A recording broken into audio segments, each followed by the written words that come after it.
ഞാൻ ഇന്നിവിടെ പറയാൻ ആഗ്രഹിക്കുന്നത് ഓൺലൈനിൽ കൂടി പൈസ നേടുവാൻ കഴിയുന്ന മറ്റൊരു ആപ്ലിക്കേഷനെ കുറിച്ചാണ്. നിങ്ങൾ ഈ പലരും ഒരുപക്ഷെ നിങ്ങളുടെ ഇഷ്ട ഗെയിമായി ക്രിക്കറ്റ്, ഫുട്ബോള്, ടെന്നീസ് അങ്ങനെ എന്തെങ്കിലുമൊക്കെ ഒരു ഗെയിം നിലവിൽ ഈ ആപ്ലിക്കേഷനിൽ കൂടി കളിക്കുന്നവരായിരിക്കും. അതുകൊണ്ട് തന്നെ ഞാൻ പ്രധാനമായിട്ടും ഇവിടെ പറയാൻ ഉദ്ദേശിക്കുന്നത് ഈ ആപ്ലിക്കേഷൻ റിയൽ ആണോ അതോ ഫേക്ക് ആണോ? ഒരുപാട് പേര് ഇത് ഫേക്ക് ആണെന്ന് പറയുന്നു, ചിലർ റിയൽ ആണെന്ന് പറയുന്നു. അപ്പോൾ എന്നെ സംബന്ധിച്ച് അതിനെക്കുറിച്ചുള്ള ഒരു പ്രൂഫ് ഈ വീഡിയോയുടെ അവസാനം ഞാൻ നൽകുന്നതാണ്. അപ്പോൾ ആ പ്രൂഫിനെ പറ്റി പറയാനാണ് ഞാനിവിടെ ആഗ്രഹിക്കുന്നത്. അതുകൊണ്ട് ഈ വീഡിയോ സ്കിപ്പ് ചെയ്യാതെ എല്ലാവരും ഒന്ന് കണ്ടു മനസ്സിലാക്കിയാൽ വളരെ നല്ലതാണ്. ഇഷ്ടപ്പെടുന്നവർ അത് ലൈക്ക് ചെയ്യാനും സബ്സ്ക്രൈബ് ചെയ്യാനും മറക്കരുത്. കഴിഞ്ഞ പ്രാവശ്യം ഞാൻ പറഞ്ഞ സൈറ്റുകൾ നമ്മൾ മുതൽ മുടക്കില്ലാതെ വരുമാനം നേടിത്തരുന്ന സൈറ്റുകളൊക്കെ ആയിരുന്നു. എന്നാൽ ഇതിൽ ചെറിയ എമൗണ്ട് മുതൽ വലിയ എമൗണ്ട് വരെ ഇൻവെസ്റ്റ് ചെയ്തതിന് ശേഷമാണ് ഒരുപാട് ആളുകൾ ഈ ഡ്രീം പൈൻ എന്ന ആപ്ലിക്കേഷൻ ഉപയോഗിക്കുന്നത്. ഒരിക്കലും നിങ്ങൾ വലിയ എമൗണ്ട് ഒന്നും മുടക്കി ഈ ഒരു ആവേശത്തിന്റെ പുറത്ത് ഈ ആപ്ലിക്കേഷനിൽ പങ്കെടുക്കരുത്, അല്ലെങ്കിൽ ഇതിനകത്തെ ഗെയിമിൽ ജോയിൻ ചെയ്യരുത് എന്നാണ് എനിക്ക് പറയാനുള്ളത്. കാരണം എന്നാന്ന് വെച്ചാൽ നമുക്ക് പറ്റുന്ന ചെറിയ എമൗണ്ട് ഒക്കെ മാത്രം നൽകി ഏകദേശം ഒരു 39 രൂപയുടെ അതിനകത്തൊക്കെ പ്രൈസ് എന്ന് പറഞ്ഞാൽ 1 കോടി രൂപയൊക്കെയാണ് പ്രൈസ് വരുന്നത്. അല്ലെങ്കിൽ അതിലും താഴ്ന്ന എമൗണ്ട് ഒക്കെ ഉണ്ട് ഇതിനകത്ത്. അതൊക്കെ വെച്ച് നമുക്ക് ഈ ആപ്ലിക്കേഷനിൽ നിങ്ങൾക്ക് ആ കളിയെപ്പറ്റി വ്യക്തമായിട്ട് അറിയാമെങ്കിൽ നമുക്ക് പങ്കെടുക്കാം. അങ്ങനെ മാത്രം മുന്നോട്ട് പോവുക.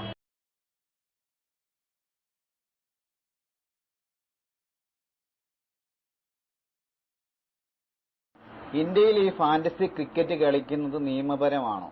ഇത് വാതുവയ്പ്, ചൂതാട്ടം എന്നിങ്ങനെയുള്ള കാര്യങ്ങൾ നിരത്തി, അതായത് ഗാംബ്ലിങ്, ബെറ്റ് എന്നൊക്കെ പറഞ്ഞ് ഈ ഡ്രീം 11 പറ്റിയുള്ള കേസ് കോടതിയിൽ എത്തുകയുണ്ടായിട്ടുണ്ട്. അപ്പോൾ 2020 ഫെബ്രുവരിയിൽ ബഹുമാനപ്പെട്ട രാജസ്ഥാൻ ഹൈക്കോടതിയിൽ നിന്ന് വന്ന വിധിന്യായത്തിൽ പറഞ്ഞത് ഇത് നിയമപരമാണെന്നാണ്. അതുപോലെ തന്നെ പിന്നീട് ഈ കേസ് സുപ്രീം കോടതിയിൽ എത്തുകയുണ്ടായി. അപ്പോൾ 2021 ഓഗസ്റ്റിലാണ് അവിടുന്ന് വിധി വന്നത്. അവിടുന്നും ഈ ഹൈക്കോടതിയുടെ വിധി ശരിയാണെന്ന് പരാമർശിക്കുകയാണ് ചെയ്തത്.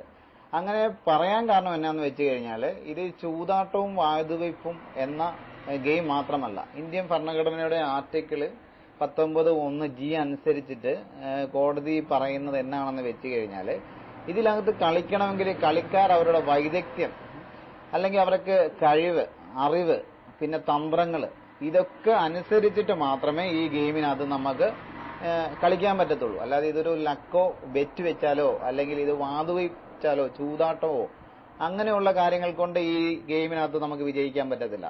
നമുക്ക് ഈ ഗെയിമിനെ കുറിച്ച് വ്യക്തമായിട്ട്, ഇത് ക്രിക്കറ്റാണ് നിങ്ങൾക്ക് അറിയാമെങ്കിൽ ക്രിക്കറ്റിനെ കുറിച്ച് വ്യക്തമായിട്ടുള്ള ധാരണ ഉണ്ടാവണം, ആ കളിക്കാരെ കുറിച്ചുള്ള ധാരണ ഉണ്ടാവണം, ആ ക്രിക്കറ്റ് അതിന് നമുക്ക് കഴിവുണ്ടാകണം, അതിനെപ്പറ്റി നമുക്ക് ചിന്തയുണ്ടാവണം. ഇങ്ങനെയൊക്കെ ഉണ്ടെങ്കിൽ മാത്രമേ നമുക്കിത് ഈ കളി നമുക്ക് വിജയിക്കാൻ പറ്റത്തുള്ളൂ. അതുകൊണ്ട് ഇതൊരു വാതുവയ്പ്, ചൂതാട്ടം എന്ന് പറയാൻ കഴിയില്ല എന്ന് പറയും. അതുപോലെ തന്നെ IPL ടൈറ്റിൽ സ്പോൺസറായിട്ടും ഇന്ത്യൻ ടീമിന്റെ മെയിൻ സ്പോൺസറായിട്ടും ICCയുടെ ഒഫീഷ്യൽ പാർട്ട്ണറായിട്ടും ഒക്കെ ഇതിന് മാറുവാൻ കഴിഞ്ഞത് ഇത് വളരെ സത്യസന്ധമായി മുന്നോട്ട് പോകുന്നത് കൊണ്ട് മാത്രമാണ് ഈ നിലയിൽ ഇവർക്ക് എത്താൻ പറ്റിയത്. അല്ലെങ്കിൽ ഇത്രയും വലിയൊരു ഒഫീഷ്യൽ പാർട്ട്ണർഷിപ്പ് ഇവർക്ക് ഉണ്ടാക്കാൻ കഴിയില്ല. ഇതിനകത്ത് നമുക്ക് MS ധോണി നമുക്കറിയാം, അദ്ദേഹത്തെ അറിയാം. അദ്ദേഹം ഇന്ത്യയിലെ മെയിൻ സെലിബ്രിറ്റി തന്നെയാണ്. അപ്പൊ അദ്ദേഹത്തെ ബ്രാൻഡ് അംബാസഡറായിട്ട് കൊണ്ടുവരികയും IPL ടൈറ്റിൽ സ്പോൺസർ ആകുവാനും ഇന്ത്യൻ ടീമിന്റെ മെയിൻ സ്പോൺസർ ആകുവാനും ICCയുമായിട്ട് ഒഫീഷ്യൽ പാർട്ണർഷിപ്പ് ഉണ്ടാക്കാനും ഈ ആപ്ലിക്കേഷന് കഴിഞ്ഞിട്ടുണ്ടെങ്കിൽ അത് റിയൽ അന്ന് മാത്രമേ നമുക്ക് പറയാൻ പറ്റത്തുള്ളൂ. മാത്രമല്ല നമുക്ക്, ഞാൻ പറഞ്ഞല്ലോ, കേസുകളും നിലവിലൊക്കെ വന്നു. അപ്പോൾ അതൊക്കെ ബഹുമാനപ്പെട്ട സുപ്രീം കോടതിയുടെ വരെ വിധിന്യായത്തിൽ അത് നിയമപരമാണ്, ഇത് ചൂതാട്ടമല്ല, വാതുവയ്പല്ല എന്ന് വ്യക്തമായിട്ട് പറഞ്ഞിട്ടുണ്ട്. പിന്നീട് നമുക്ക് പറഞ്ഞാൽ ഇതിനകത്ത് കളിക്കാൻ വലിയ ട്രിക്കുകളൊക്കെ ഒരുപാട് വീഡിയോസിലൊക്കെ കാണുന്നുണ്ട്. സത്യം പറഞ്ഞു കഴിഞ്ഞാൽ ഇതിനകത്ത് അങ്ങനെ വലിയ ട്രിക്കുകളൊക്കെ ഉപയോഗിക്കാൻ പറ്റുമോ എന്ന് എനിക്കറിയില്ല. കാരണം വെച്ചാൽ ഇത് നമുക്ക് അറിയേണ്ടതെന്ന് വെച്ചാൽ ഇത് നമുക്ക് ഈ കളിയെപ്പറ്റി, ക്രിക്കറ്റ് ആണെങ്കിൽ അതിനെപ്പറ്റി കൃത്യമായിട്ട് നമുക്കറിയാം. ആ ക്രിക്കറ്റ് കളിക്കുന്ന പിച്ച് ഏതാണ്, ബൗളിങ്ങിന് അനുകൂലമാണോ അതോ ബാറ്റ്സ്മാന് അനുകൂലമാണോ എന്ന് നമ്മൾ നോക്കി കണ്ട് മനസ്സിലാക്കേണ്ടതാണ്. പിന്നീടെന്ന് പറഞ്ഞു കഴിഞ്ഞാൽ നമ്മളൊരു ടീം രൂപീകരിച്ചു, അതിനകത്തൊരു ക്യാപ്റ്റനെയും വൈസ് ക്യാപ്റ്റനെയും ഇടും എൻ്റെ അഭിപ്രായത്തിലാണെങ്കിൽ. എന്നിട്ട് അതിനകത്ത് നമ്മളെ മെയിൻ പ്ലെയേഴ്സ്, ബൗളേഴ്സിനെ ഇടും. പിന്നെ അടുത്ത ടീം നമ്മൾ രൂപീകരിക്കുമ്പോൾ അതേ ക്യാപ്റ്റനെയും വൈസ് ക്യാപ്റ്റനെയും നിലനിർത്തിക്കൊണ്ട് അതിനകത്ത് വരുന്ന ബൗളേഴ്സിൽ ചില മാറ്റങ്ങൾ വരുത്താനുള്ള റിസ്ക് ഉണ്ടാകും, അല്ലെ ഓൾറൗണ്ടേഴ്സിൽ ഒരു മാറ്റങ്ങൾ വരുത്താനുള്ള റിസ്ക് ഉണ്ടാകും.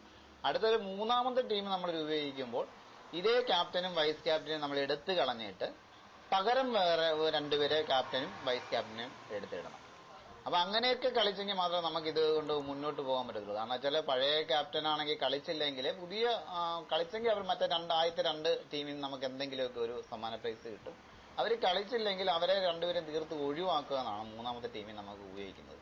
അങ്ങനെ കുറെ ടീമുകൾ ഇടുന്ന ആൾക്കാർക്ക് ചിലപ്പോൾ ടീമിൽ ഒന്നോ രണ്ടോ മാറ്റങ്ങളൊക്കെ വരുത്തിയിട്ട് നമുക്കത് ചെയ്യാൻ പറ്റും. പക്ഷെ നിങ്ങൾ ഒരുപാട് ടീം ഇട്ട് കളിക്കണ്ട എന്ന് തന്നെയാണ് നമുക്ക് പറയാനുള്ളത്. കാരണം വെച്ചാൽ ഇതൊരു ആവേശമായി കഴിഞ്ഞാൽ നമ്മുടെ കയ്യിൽ നിന്ന് പൈസ നഷ്ടപ്പെടും, എല്ലാ കളിയും നമുക്ക് വരുമാനം കിട്ടുകയും ചെയ്യുകയില്ല. അതുകൊണ്ട് വലിയ ട്രിക്കുകളുണ്ടെന്ന് നാം ഒരിക്കലും പറയുന്നില്ല.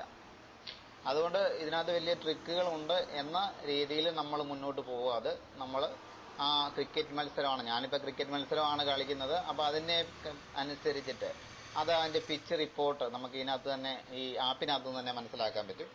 ബൗളേഴ്സിനെയാണ് നമ്മൾ തുണയ്ക്കുന്ന പിച്ചാണെങ്കിൽ മെയിൻ ബൗളേഴ്സിനെ തന്നെ ക്യാപ്റ്റനായിട്ട് കൊടുത്ത് നമ്മൾ മെയിൻ ബൗളേഴ്സിനെ തന്നെ എടുക്കേണ്ടതാണ്. പിന്നീട് ബാറ്റ്സ്മാൻമാരെയാണോ ഉദ്ദേശിക്കുന്നതെങ്കിൽ ബാറ്റ്സ്മാൻമാരെ എടുക്കുക. നമ്മുടെ മനസ്സിലൊരു നല്ല പ്ലെയർ ഉണ്ട്, നമുക്ക് ഇഷ്ടപ്പെട്ട ഒരു പ്ലെയർ ഉണ്ട്, പക്ഷെ ഈ പിച്ചിന്റെ സാഹചര്യം അനുസരിച്ചിട്ട് അദ്ദേഹം കളിക്കാൻ സാധ്യതയില്ലെങ്കിൽ തീർത്തും അദ്ദേഹത്തെ ഒഴിവാക്കുകയാണ് ചെയ്യേണ്ടതെന്നാണ് ഞാൻ പറയുന്നത്.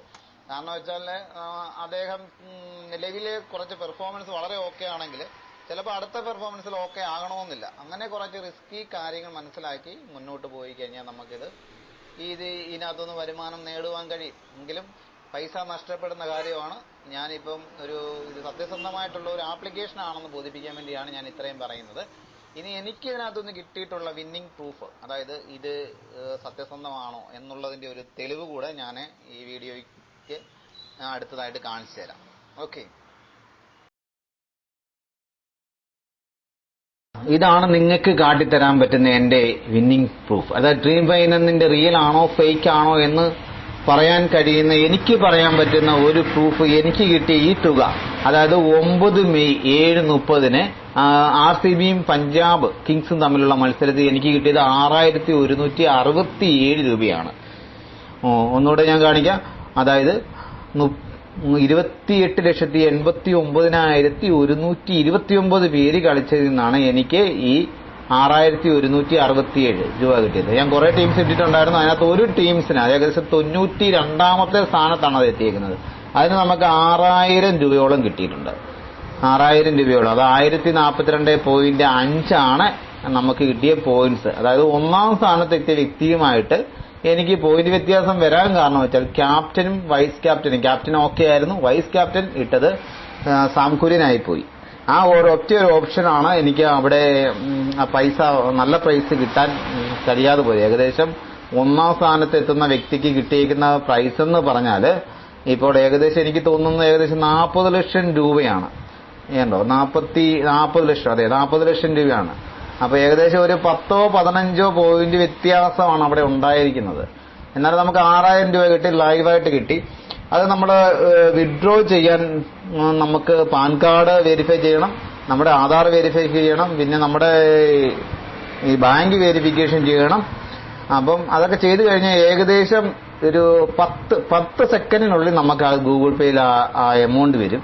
എന്ന് വിചാരിച്ച് നിങ്ങൾ ആവേശം കാരണം ഒത്തിരി പൈസ മുടക്കി ഈ ഗെയിമിൽ പങ്കെടുക്കാതിരിക്കുകയാണ് നല്ലത്. എപ്പോഴും ഒന്നും പൈസ കിട്ടിയെന്ന് വരത്തില്ല. വിജയിച്ച ഒരു വ്യക്തിക്ക് ചിലപ്പോൾ പൈസ അടുത്ത ദിവസം നഷ്ടപ്പെടുകയും ചെയ്യാം കേട്ടോ. അപ്പൊ അതുകൊണ്ട് വലിയ എമൗണ്ട് ഒന്നും മുടക്കാതെ ചെറിയ ടീംസുകളൊക്കെ വിവരിച്ച് ഇങ്ങനെ മുന്നോട്ട് പോയി കഴിഞ്ഞാൽ ഇത് ഓക്കെ ആണ്.